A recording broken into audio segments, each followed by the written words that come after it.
Hey everyone, welcome back to Steve's View. The story coming out of the Korean Peninsula this week is one of those moments that makes analysts pause and ask a simple question: what just changed? Because for months, the trajectory seemed clear. Tensions between North and South Korea had been rising steadily. Harsh rhetoric, military posturing, and a growing sense that the two sides were drifting further apart, not closer. At one point, North Korea had gone as far as to redefine South Korea not just as a rival, but as its primary enemy, a significant shift from decades of messaging that still, at least rhetorically, left room for eventual reunification. And then suddenly, something unexpected happened. After a series of incidents involving drones crossing into North Korean airspace, reportedly carrying propaganda leaflets, tensions spiked again. These kinds of actions have historically triggered strong reactions from Pyongyang. The pattern is well established: condemnation, escalation, and sometimes retaliatory measures designed to send a clear message. This time, however, the response was different. South Korea's leadership, under President Lee Jae-myung, issued a public expression of regret. The statement emphasized that the drone incursions were not officially sanctioned, acknowledged the escalation risk, and promised steps to prevent similar incidents in the future. Under normal circumstances, that would not have been enough. In the past, North Korea has often dismissed such statements as insincere or insufficient, doubling down rather than stepping back. But instead of escalating, Pyongyang responded with something far more unusual: praise. Through an official statement relayed by Kim Yo-jong, the sister of Kim Jong-un, North Korea described the South Korean response as candid and appropriate, even calling it a wise move. That kind of language is rare, extremely rare. It's not just that North Korea refrained from attacking the apology, it actively endorsed it. And for observers who have watched the peninsula for years, that raises an obvious question: why? Now, when something like this happens in international politics, there's always a temptation to jump straight to a single explanation, to say this is about one leader, one strategy, one hidden agenda.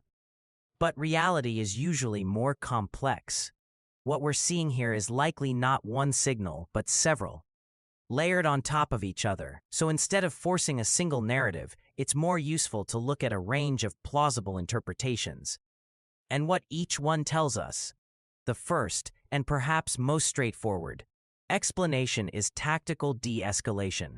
North Korea has a long history of managing tensions in cycles: escalate, test reactions, create pressure, and then, at a chosen moment, ease off just enough to reset the situation. This pattern isn't random. It's a strategy designed to maintain leverage while avoiding uncontrolled conflict. From this perspective, the praise directed at South Korea isn't necessarily a sign of deeper reconciliation. It's a signal that, at least for now, Pyongyang is willing to lower the temperature, not because it has changed its long-term position, but because the current level of tension may not be serving its immediate interests. There are practical reasons for that. Sustained escalation carries risks: military, economic, and diplomatic. Even for a regime accustomed to operating under pressure, there's value in controlling the pace of confrontation. And importantly, de-escalation doesn't mean concession. It means timing. The second possible interpretation is that this is about opening space for future engagement. Diplomacy, especially on the Korean Peninsula, rarely begins with formal negotiations. It begins with signals, small shifts in tone, language, and posture that create room for something more. By responding positively to Seoul's statement, North Korea may be testing the waters. Can communication channels be reopened? Can tension be reduced without appearing weak? Can the narrative shift even slightly from confrontation to managed coexistence? This doesn't mean talks are imminent, but it does mean the door is not fully closed. And in diplomacy, that matters. The third interpretation, and this is where things get more complicated, is that this move is not just about South Korea at all.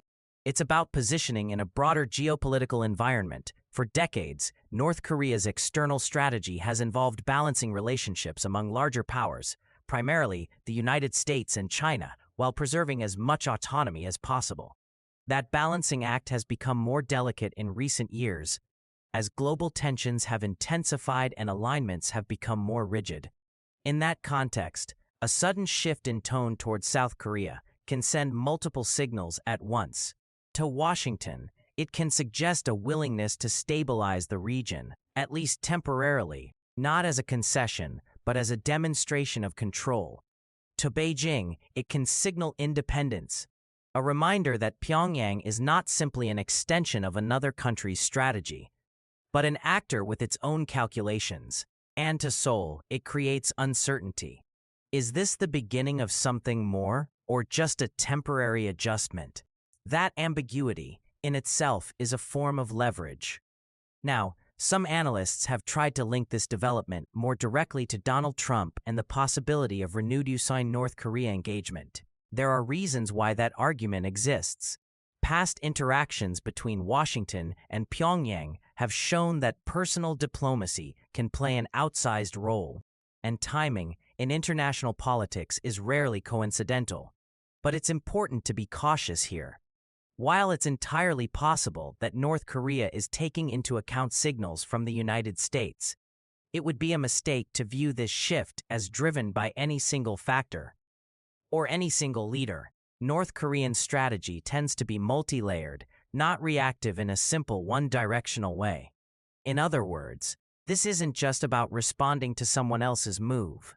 It's about shaping the environment in which future moves will take place. And that brings us to what might be the most important takeaway.